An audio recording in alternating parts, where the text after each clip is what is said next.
지난주에는 이 북이스라엘의 초대 왕인 여로보암에 대해서 살펴보았습니다. 하나님께서 여로보암을 택하여 왕으로 세우시고 만약 다윗의 길로만 간다면 너의 왕권을 다윗에게 그랬던 것처럼 견고하게 지켜줄 것이다 라고 말씀하셨습니다. 그러나 여로보암은 하나님의 말씀을 믿지 않았죠. 하나님께서 왕으로 세워주신 것에도 불구하고 여로보암은 그 왕권을 자기 스스로의 힘을 의지해서 지키려고 집착하면서 하나님의 말씀을 거역했습니다. 다윗의 길을 가기를 거부하고 여로보암의 길을 만들어냈습니다. 이후로의 모든 북이스라엘의 왕들은 다 여로보암의 길로 갔고 결국 모두 망했습니다. 이 여로보암의 길, 그 핵심이 무엇이었습니까? 여로보암의 길, 그거는 하나님의 말씀과 자기 생각, 이 두 가지가 대립할 때 하나님의 말씀을 믿어서 순종하지 않고 자기 생각대로 불순종하는 것, 이것이 여로보암의 길이었습니다. 내 생각, 내 감정, 그 위에 어떤 권위도 인정하지 않는 것, 하나님의 말씀도 결코 내 생각과 내 감정 그 위에는 올라설 수 없는 것, 이것이 여로보암의 길입니다. 하나님을 단지 나를 위하여 나를 인도할 신으로 금송아지 취급하는 것, 이것이 여로보암의 길입니다. 하나님의 말씀은 반드시 이루어진다라는 것을 믿지 않는 것, 이게 여로보암의 길입니다. 하나님의 말씀은 반드시 이루어진다라는 것을 믿고 말씀의 절대 권위 앞에 굴복하는 것, 이게 신앙이고, 하나님의 말씀은 그냥 단지 내 생각과 내 감정 아래에 있는 여러 지식 중에 하나에 불과하다고 여기는 것, 그게 종교입니다. 다윗의 길은 신앙이고 여로보암의 길은 종교입니다.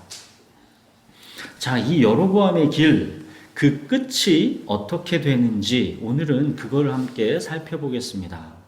하나님의 말씀을 업신여긴 여로보암에 대하여 하나님의 말씀이 반드시 이루어진다라는 것을 보여주심을 통해서 하나님은 여로보암의 길을 심판하십니다. 오늘 말씀을 통해서 우리는 하나님의 말씀이 반드시 이루어진다라는 게 무엇인지를 보게 될 것입니다. 우리 본문을 같이 읽겠습니다. 열왕기상 13장 1절부터 10절을 같이 읽겠습니다. 열왕기상 13장 1절부터 10절을 번갈아 읽겠습니다. 보라, 그때 하나님의 사람이 여호와의 말씀으로 말미암아 유다에서부터 베델에 이르니 마침 여로보암이 제단 곁에 서서 분향하는지라. 하나님의 사람이 제단을 향하여 여호와의 말씀으로 외치시되 제단아 제단아 여호와께서 이와 같이 말씀하시기를 다윗의 집에 요시야 이름하는 아들을 낳으니 그가 내 위에 분향하는 상당한 사람을 내 위에서 제물로 가질 것이요 또 사람의 뼈를 내 위에서 사르리라 하셨느니라 하고 그날에 그가 징조를 들어 이르되 이는 여호와께서 말씀하신 징조라. 제단이 갈라지며 그 위에 있는 재가 쏟아지리라 하매. 여로보암 왕이 하나님의 사람이 베델에 있는 제단을 향하여 외쳐 말함을 들을 때에 제단에서 손을 펴며 그를 가져라 하더라. 그를 향하여 편 손이 말라 다시 거두지 못하며 하나님의 사람이 여호와의 말씀으로 보인 징조대로 제단이 갈라지며 재가 제단에서 쏟아진지라. 왕이 하나님의 사람에게 말하여 이르되 청하건대 너는 나를 위하여 내 하나님 여호와께 은혜를 구하여 내 손이 다시 성하게 기도하라. 하나님의 사람이 여호와께 은혜를 구하니 왕의 손이 다시 성하여 전과 같이 되리라. 왕이 하나님의 사람에게 이르되 나와 함께 집에 가서 쉬라. 내가 내게 예물을 주리라.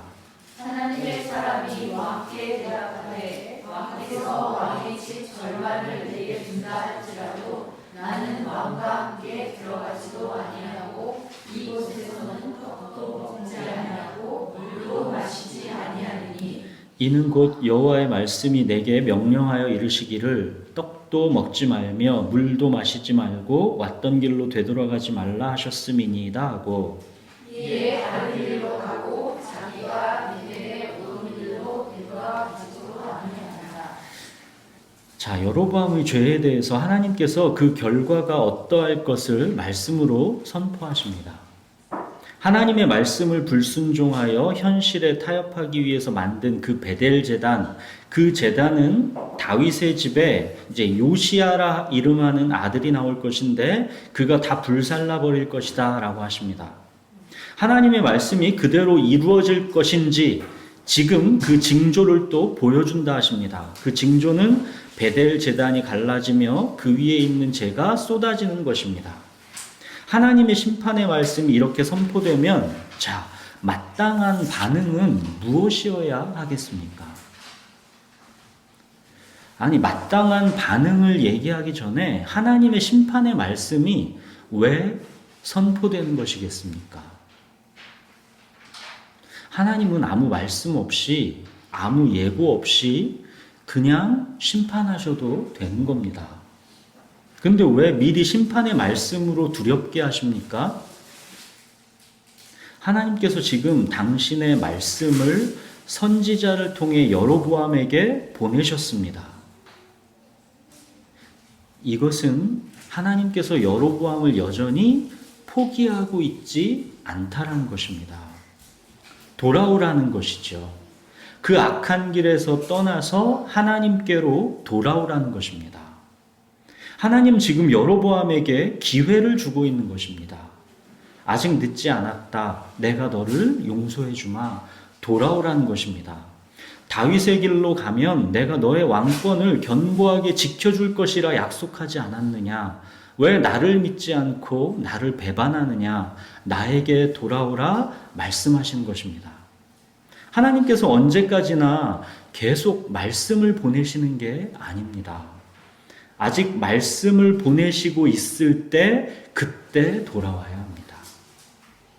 여로보암은 자기가 하나님을 배반하고 불순종했는데도 뭔가 즉시 벼락에 맞거나 갑자기 죽을 병에 걸리거나 하는 하나님의 눈에 보이는 심판이 즉각적으로 자기한테 일어나지 않으니까 하나님을 두려워하지 않았던 것입니다.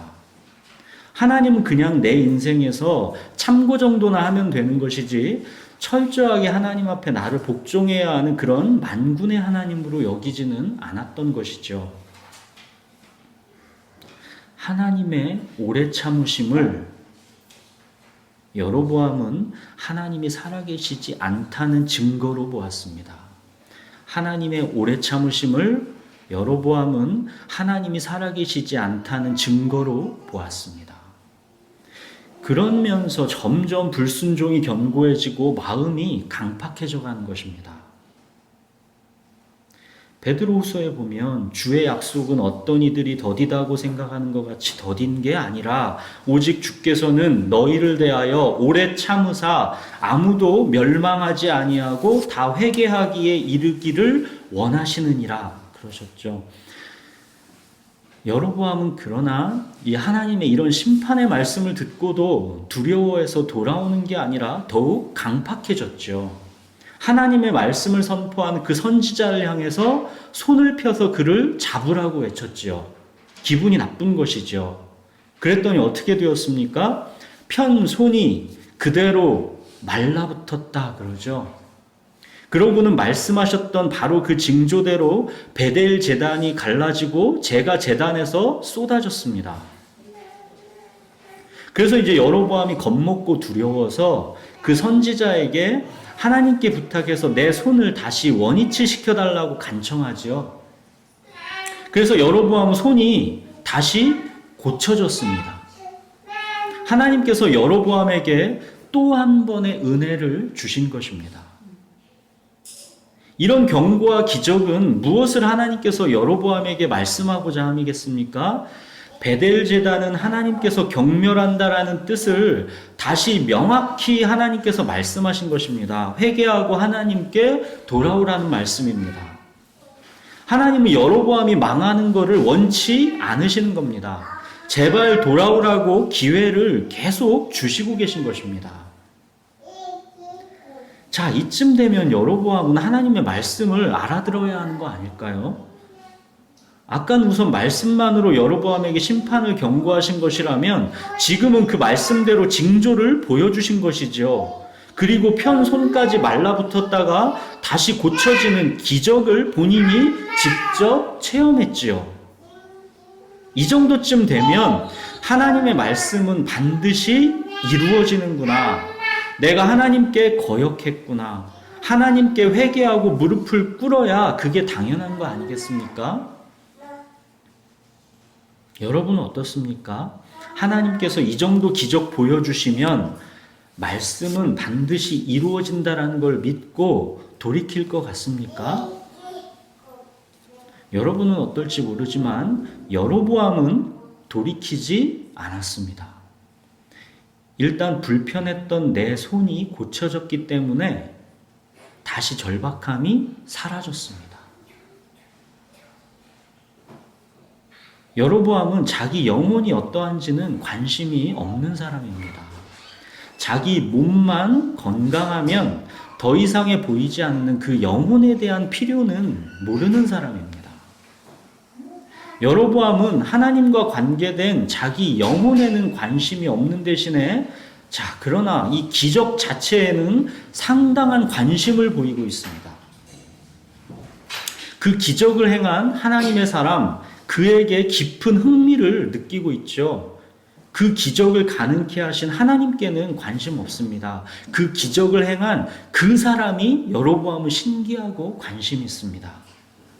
그래서 그를 스카우트하려고 하죠. 저 정도 기적을 행하는 사람이 나와 함께 일하면 이 왕권은 정말 탄탄대로겠구나, 그렇게 생각하는 것입니다.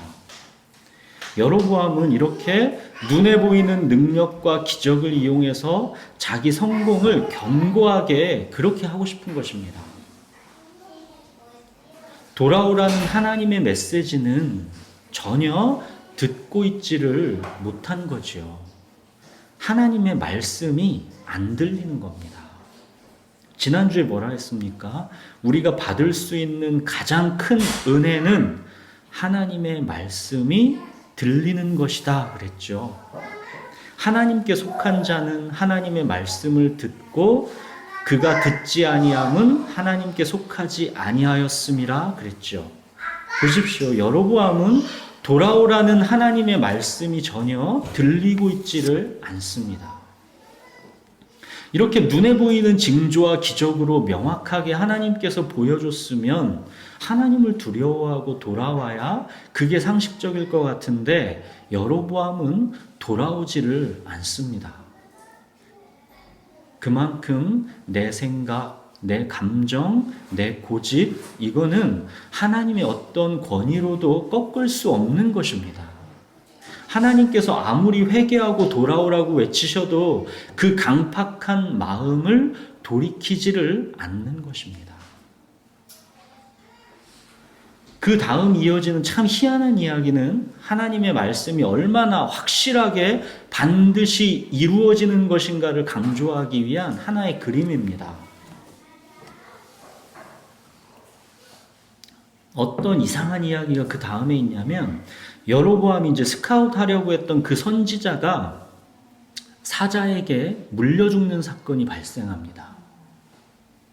여로보암이 탐내서 스카우트 제의를 하니까 그 선지자는 왕의 집 절반을 준다 해도 나는 당신과 함께 일할 수 없다 그랬죠. 하나님께서 그러지 말라고 내게 명령하시기 때문이다 라고 했습니다. 하나님의 명령이 그러하니까 여로보암의 제안을 거절하긴 했지만 그 선지자는 마음이 흔들렸던 것 같습니다. 그 다음 이어지는 장면을 보시면 여로보암을 떠나서 이제 다시 길을 떠나는데 뭔가 약간 지체하는 느낌이 있습니다.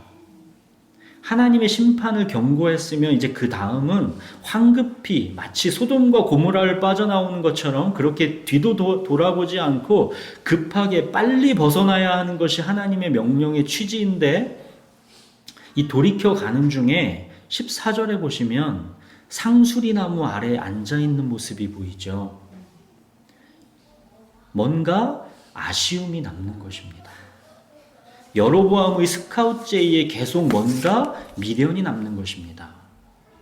이 북이스라엘은 완전히 선지자 입장에서는 블루오션 아니겠습니까?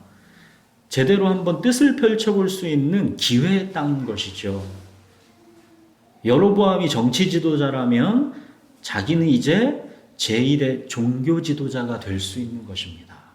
그래서 계속 미련이 남아있는 것입니다. 그렇게 머뭇거리고 있는 이 선지자를 이 베델의 늙은 선지자가 쫓아와서 유혹하고 시험합니다. 베델의 그 늙은 선지자가 이 사람을 시험하는 이유는 이 선지자가 여로보암 앞에서 선포했었던 그 하나님의 심판 메시지가 과연 반드시 이루어질 건지를 확인하고 싶은 것입니다. 이 늙은 선지자가 상수리 나무에 앉아 이제 쉬고 있는 이 선지자에게 쫓아와서는 나와 함께 집으로 가서 떡도 먹고 좀 쉬었다 가라 그럽니다. 시험해 보는 거죠. 하나님은 분명히 이 선지자에게 말씀하셨었죠. 떡도 먹지 말고 물도 먹지 말라. 분명히 이 선지자에게 말씀하셨습니다. 그래서 이 선지자는 하나님의 말씀에 근거해서 이 늙은 선지자의 시험을 물리쳐 보려고 합니다. 하나님께서 떡도 먹지 말고 물도 마시지 말라고 하셨기 때문에 나는 당신 집에 함께 갈 수 없다라고 거절합니다.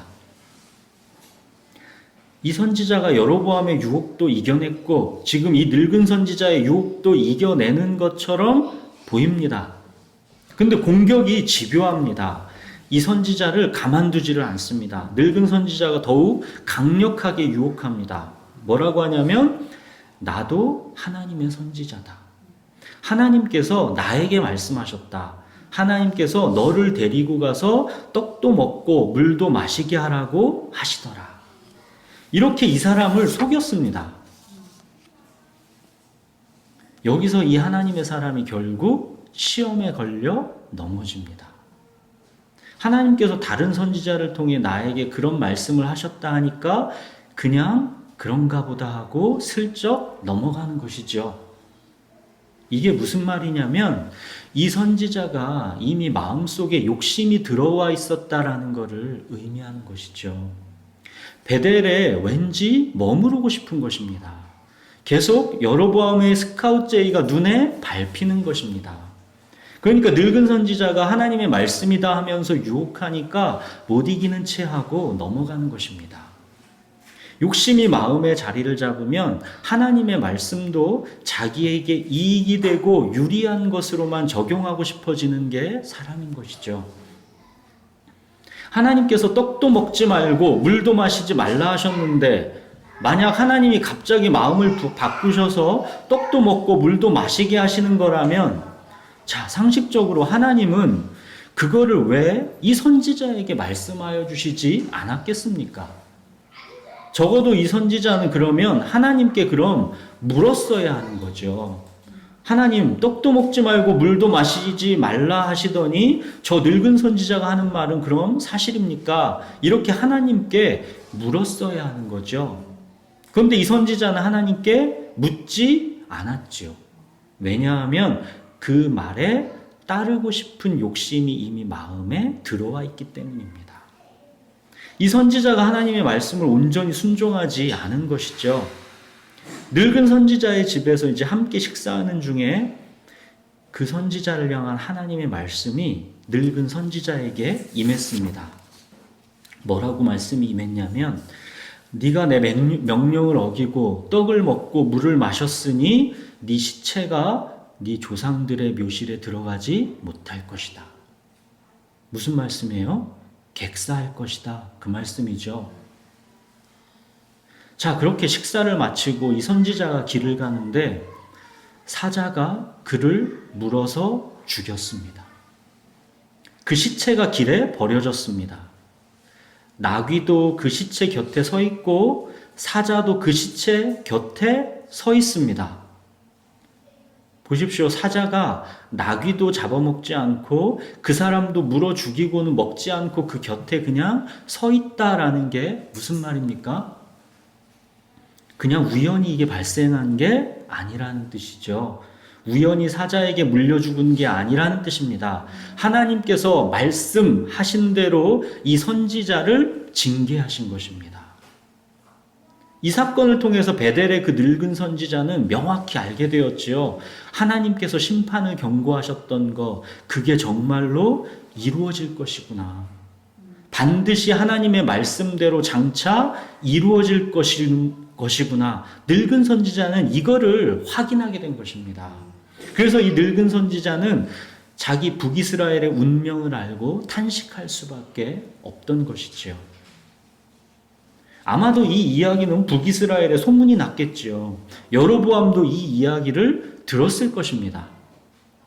그렇다면 이때라도 하나님께 돌아와야죠. 하나님은 이렇게도 계속 여로보암에게 돌아오라고 기회를 주시는 것인데 여로보암은 결코 돌아오지를 않는 것입니다. 13장 33절, 34절 보십시오. 여로보암이 이 일 후에도 그의 악한 길에서 떠나 돌이키지 아니하고 다시 일반 백성을 산당의 제사장으로 삼되 누구든지 자원하면 그 사람을 산당의 제사장으로 삼았으므로 이 일이 여로보암 집의 죄가 되어 그 집이 땅 위에서 끊어져 멸망하게 되니라. 여로보암은 해볼 테면 해보라는 식입니다. 끝까지 하나님께 반역하면서 고집을 부리는 거죠. 여로보암은 결국 하나님께서 주신 회개의 기회를 잡지 않았습니다. 그 마음의 강팍함을 포기하지 않았습니다. 악한 길에서 떠나 돌이키지 않았습니다. 그래서 결국 망했습니다. 하나님의 기회는 다시 주어지지 않았습니다. 하나님의 심판은 여로보암에게 그야말로 큰 고통으로 이제 막 찾아옵니다. 하나님께서 이제 작정하시고 심판을 시작하십니다. 이어서 14장 1절, 2절 보시면 그때 여로보암의 아들 아비야가 병든지라. 여로보암이 자기 아내에게 이르되 청하건대 일어나 변장하여 사람들이 그대가 여로보암의 아내임을 알지 못하게 하고 실로로 가라.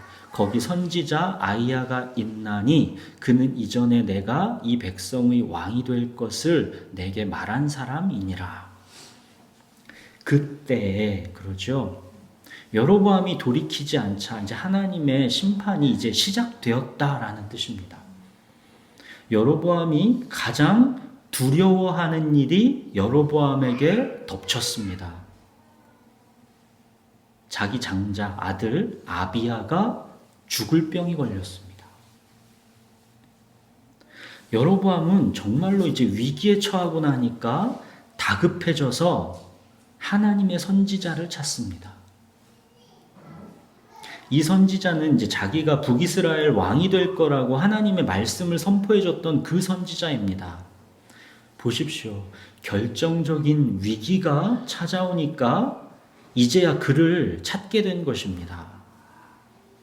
단과 베델에 자기가 세워놓은 그 수많은 제사장들을 찾지 않습니다. 그들은 가짜라는 것을 여로보암 자신도 너무 잘 아는 것입니다. 근데 하나님의 선지자를 찾으면서도 여전히 여로보암은 회개할 마음이 없다라는 것을 알 수 있는 게 자기가 가지 않죠. 그리고 아내 보고 변장하고 찾아가라 하지요. 그동안 자기의 불순종을 통해 자복하고 절박한 가난함으로 몸부림치며 회개하고 나아가는 모습이 아닙니다. 어찌 보면 아들이 죽을 병이 걸린 것, 이거는 여로보암에게 주신 하나님의 또 한 번의 마지막 기회였을지도 모릅니다. 가난함과 절박함으로 회개하고 나오라는 하나님의 마지막 은혜였을지도 모릅니다. 근데 여로보암은 끝까지 자기 고집을 내려놓고 회개하지를 않습니다. 결국 여로보암은 하나님의 심판의 메시지를 받습니다. 하나님의 심판을 한번 들어보십시오. 14장 7절에서 13절을 한 절씩 번갈아 읽겠습니다. 7절부터 13절입니다. 가서 여로보암에게 말하라. 이스라엘의 하나님 여호와의 말씀이 내가 너를 백성 중에서 들어 내 백성 이스라엘의 주권자가 되게 하고 나를 다윗의 집에서 찢어내어 네게 주었거늘 너는 내 종 다윗이 내 명령을 지켜 전심으로 나를 따르며 나 위에 정직한 일만 행할 순간 갖지 아니하고 내 이전 사람들보다도 더 악을 행하고 가서 너를 위하여 다른 신을 만들며 우상을 부어 만들어 나를 노엽게 하고 나를 내 등 뒤에 버렸도다. 그러므로 내가 여로보암의 집에 재앙을 내려 여로보암에게 속한 사내는 이스라엘 가운데 매인자나 노인자나 다 끊어버리되 거름더미를 쓸어버린 것이 여로보암의 집을 맑게 쓸어버릴지라. 여로보암에게 속한 자가 성읍에서 죽은즉 개가 먹고 들에서 죽은즉 공중의 새가 먹으리니 이는 여호와께서 말씀하셨음이니라 하셨나니 너는 일어나 내 집으로 가라. 내 발이 성읍에 들어갈 때에 그 아이가 죽을지라. 온 이스라엘이 그를 위하여 슬퍼하며 장사하려니와 여로보암에게 속한 자는 오직 이 아이만 묘실에 들어가리니 이는 여로보암의 집 가운데서 그가 이스라엘의 하나님 여호와를 향하여 선한 뜻을 품었음이니라.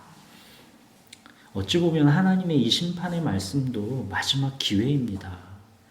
이제 정말 끝이다. 돌아와라. 그 말씀입니다.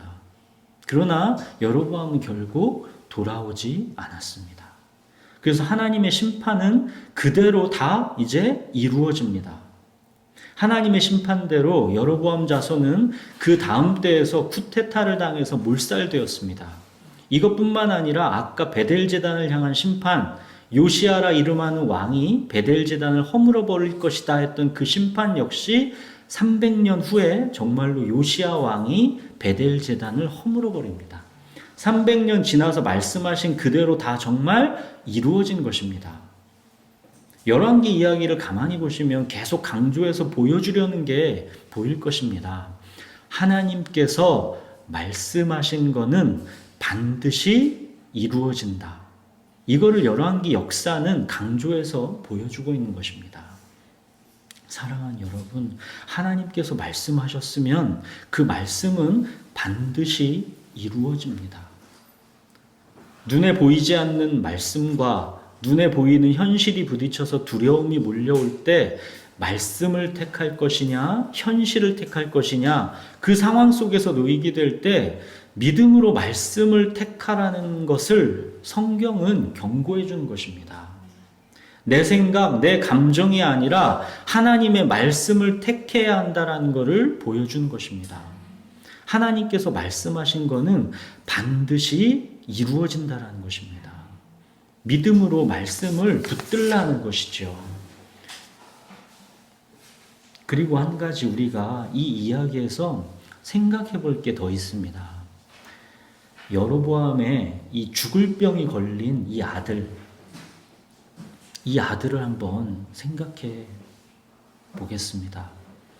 결국 병이 낫지 못하고 젊은 나이에 죽어버린 그 아들, 그 죽음을 잠시 생각해 볼 필요가 있습니다. 14장 13절 보십시오. 온 이스라엘이 그를 위하여 슬퍼하며 장사하려니와 여로보암에게 속한 자는 오직 이 아이만 묘실에 들어가리니 이는 여로보암의 집 가운데에서 그가 이스라엘의 하나님 여호와를 향하여 선한 뜻을 품었음이니라. 여로보암 자손 중에는 오직 이 아이만 하나님께 인정을 받았다라는 뜻입니다. 그가 하나님을 향하여 선한 뜻을 품었다 그러죠. 이 여로보암의 이 아들 이름이 이제 아비야라 그러죠. 이 뜻이 뭐냐면 여호와는 나의 아버지. 여호와는 나의 아버지라는 뜻입니다. 여호와는 나의 아버지라는 이 뜻의 이름을 가진 아비야를 하나님께서 데려가셨다라는 것은 북이스라엘의 여호와 신앙이 죽었다라는 것을 상징할 수도 있는 것입니다. 이 탈무드 전승에 의하면 이 여로보암의 아들은 20세 안팎의 한 청장년쯤 되는 사람이고, 이 북이스라엘 사람들이 예루살렘으로 막 그래도 이 신앙을 갖고 예배드리러 가는 사람들이 많았던 거예요. 그 사람들을 이 아비야가 도와줬다라는 것입니다. 자기도 베델이나 단으로 예배드리러 가는 게 아니라 예루살렘으로 이 아들은 예배드리러 갔다라는 거죠. 그거를 성경은 그가 하나님을 향하여 선한 뜻을 품었다라고 인정해 주는 것입니다. 북이스라엘의 왕이 총 19명인데 모두 악했다고 했죠. 100%다 악하다라는 평가를 하나님께 받았습니다. 그런데 이 여로보암의 이 죽은 아들, 병이 들어서 죽어서 왕이 되지는 못했지만 오직 이 사람만은 유일하게 하나님께로부터 인정을 받았습니다. 병들어 일찍 죽게 된 이 사람만이 유일하게 하나님께 복받은 사람이다라는 것을 말해주는 것입니다. 이 아들은 비록 병들어 일찍 죽었지만 하나님께는 남은 자로 여겨진 것이죠. 무엇이 사람에게 잘된 일이고 무엇이 사람에게 불행인지 곰곰이 다시 한번 생각해 봐야 하는 것입니다. 병들어 일찍 죽게 된 유일하게 하나님께 선하다는 인정을 받은 이 아들과 장남인 이 아들이 일찍 죽어서 덕분에 왕의 자리로 오르게 된 다른 아들, 이 둘의 운명을 비교해 보면 이 점이 더욱 분명해집니다. 여로보암 집안을 향한 심판이 곧바로 그 다음 왕이 되는 이 아들에게서 이루어집니다.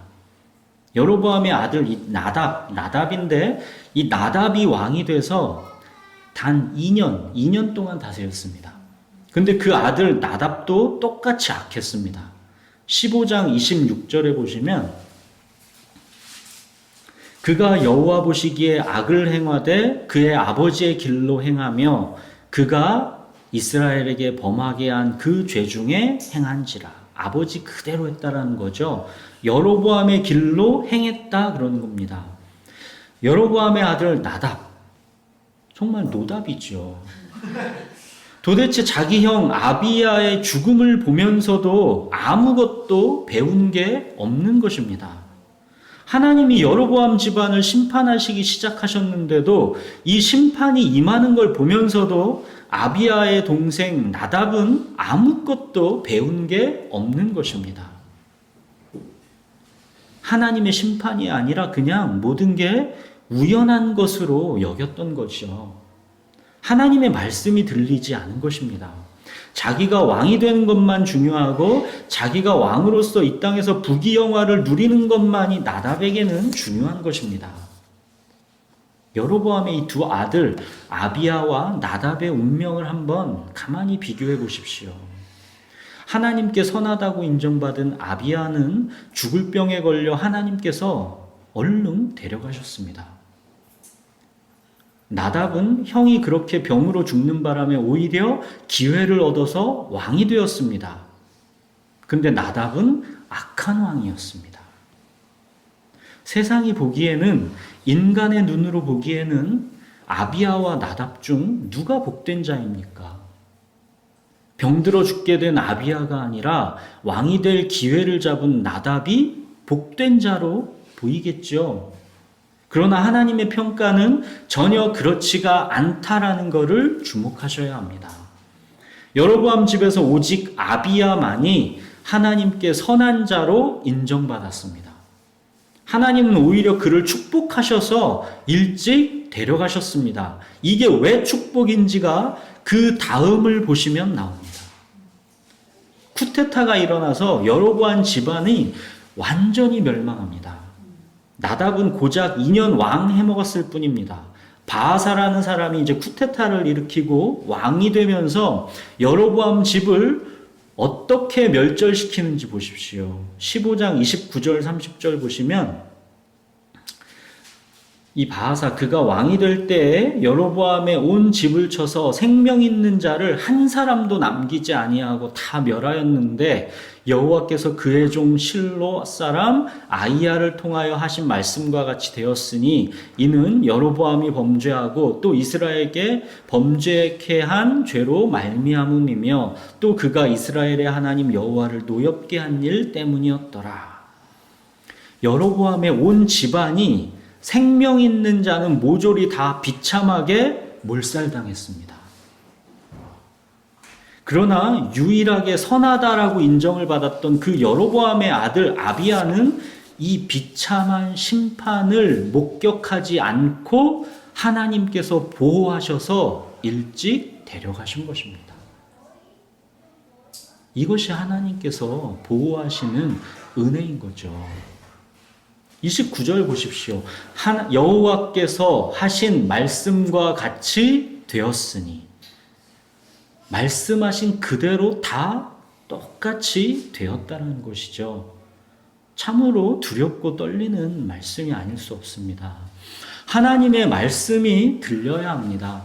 하나님의 말씀이 들리는 게 가장 큰 은혜입니다. 하나님의 말씀은 반드시 이루어지기 때문입니다.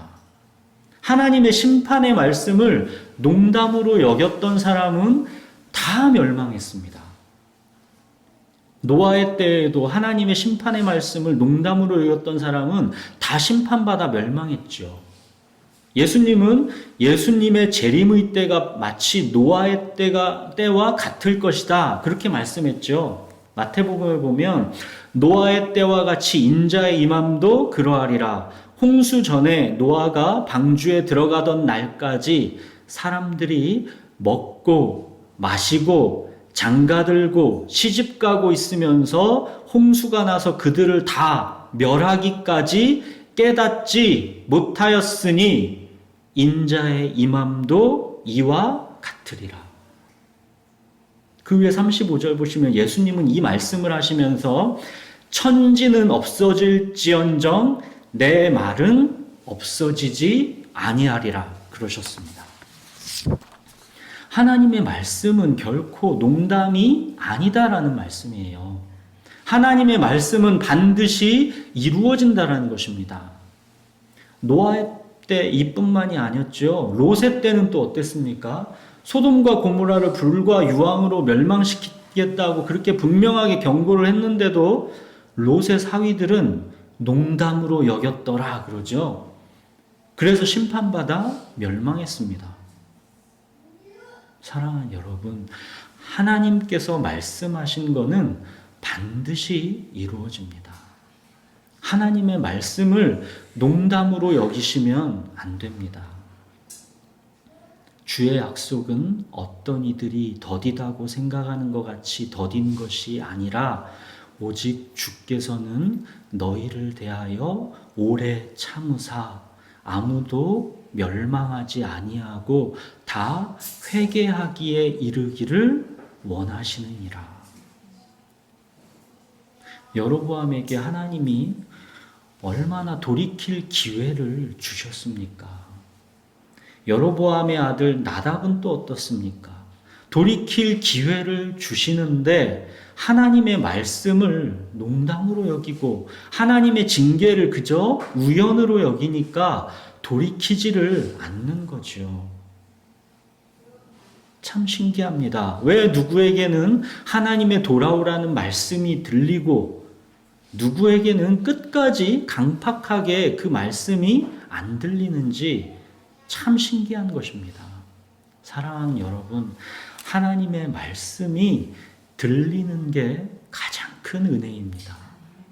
하나님의 말씀과 내 생각, 내 감정이 서로 대립할 때는 오직 믿음으로 하나님의 말씀을 붙잡으십시오. 말씀과 세상 상식 사이에서 두려움으로 갈등할 때 믿음으로 말씀을 붙잡으십시오. 하나님께서 그 길 아니다, 돌아오라 하실 때는 돌아오셔야 합니다. 내가 나의 주인으로 살고자 하는 마음, 내 생각과 내 감정 그 위에 어떤 권위도 허락하지 않으려는 교만, 하나님의 말씀은 그냥 여러 세상 지식 중에 참고할 만한 그런 한 가지. 지금 여기에 하나님께서 분명히 살아계시다라는 거 믿지 않고 그냥 하나님은 안 계시다라고 생각하는 거, 세상이 추구하는 거를 나도 똑같이 추구하면서 하나님께 진정 마음은 두지 않는 거, 이게 다 여로보암의 길입니다. 하나님은 이 길은 반드시 망한다라는 것입니다. 더디다고 방심하지 말라는 것입니다. 멸망치 않도록 오래 참으시고 기회를 주시는 하나님의 이 은혜를 오히려 하나님은 살아계시지 않는 거다라는 그런 증거로 여겨서 하나님을 멸시하지 말라는 것입니다. 하나님은 지금 오래 참으시면서 기회를 주시는 거라는 거죠. 하나님의 말씀은 반드시 이루어진다라는 것을 기억하라는 것입니다. 사랑하는 여러분, 내가 견고하게 은밀하게 주인 삼은 것, 그래서 마치 그 문제점조차도 인식하고 있지 못한 나의 우상을 정직하게 주님 앞에 내려놓고 정말로 주님의 종으로 그렇게 살아가십시오. 바로 이 지점을 우리들이 통과하지 않는 이상 우리는 계속 신앙이 아닌 종교에 머무르게 될 것입니다. 아무런 능력도 안식도 없는 그냥 겉보기에 세련된 종교로 경박한 만족감 속에서 그렇게 살아가게 될 것입니다. 주는 나의 주님이시오니 주밖에는 나의 복이 없다 하였나이다. 어떤 것도 주님과 경쟁이 되면 안 되는 것입니다. 이게 다윗의 길입니다. 내가 주인된 길은 여로보암의 길이고 주님을 진정 나의 주로 모신 삶이 다윗의 길입니다. 다윗의 길이 가장 복된 길입니다. 사랑하는 여러분, 그렇다면 성경에서 왜 이렇게도 배은망덕하고 돌이키지 않는 강팍한 여로보암을 이렇게 자세히 보여주는 것이겠습니까? 우리가 사실은 다 여로보암이라는 것입니다. 우리는 다 여로보암이어서 다윗의 길을 우리는 갈 수 없다라는 것을 보여주는 것입니다. 우리는 그냥 다 여로보암의 길로 밖에는 갈 수 없는 그런 죄인들이다라는 것을 성경은 보여주는 것입니다.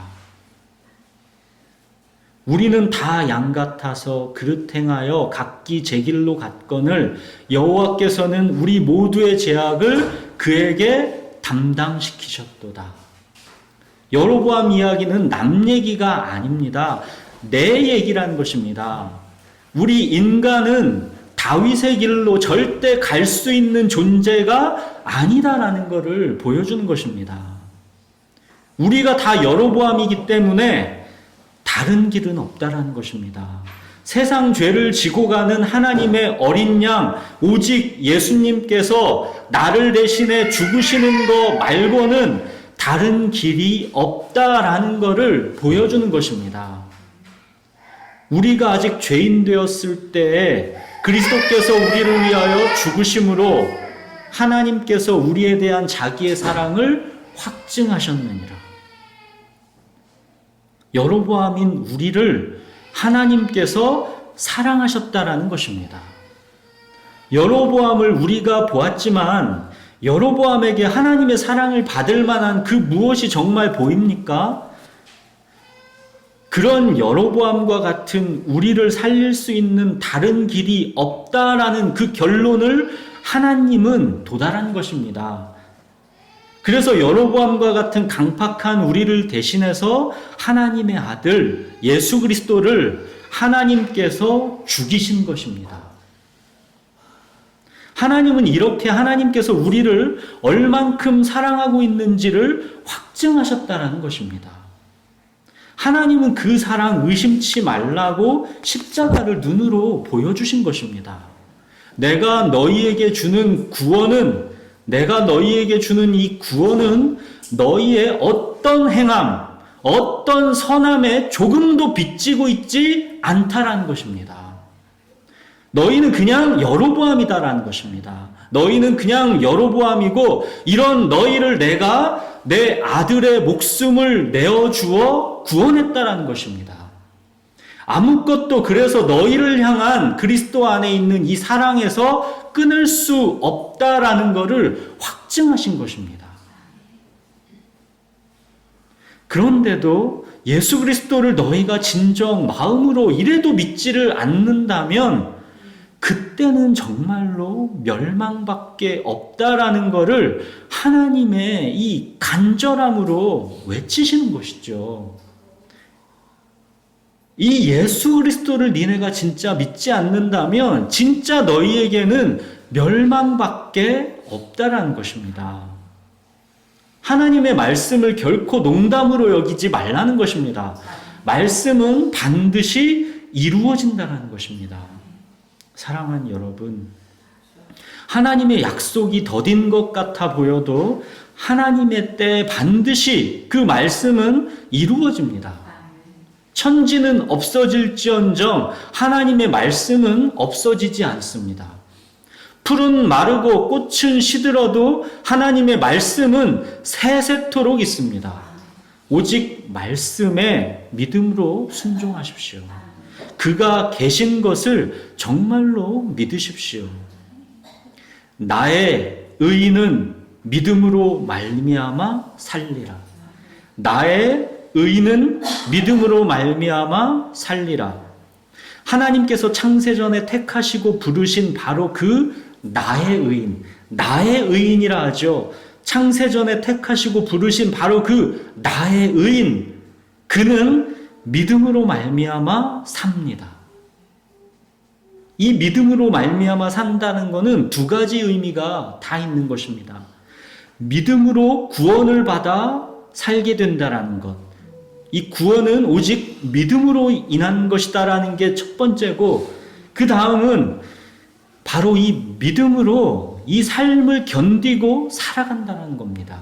이 삶은 내가 믿음으로 말미암아 사는 것이지 다른 무엇으로 우리가 이 삶을 살아낼 수가 없다는 의미입니다. 오직 믿음으로 인내하시고 뒤로 물러가지 마십시오. 담대함을 버리지 마십시오.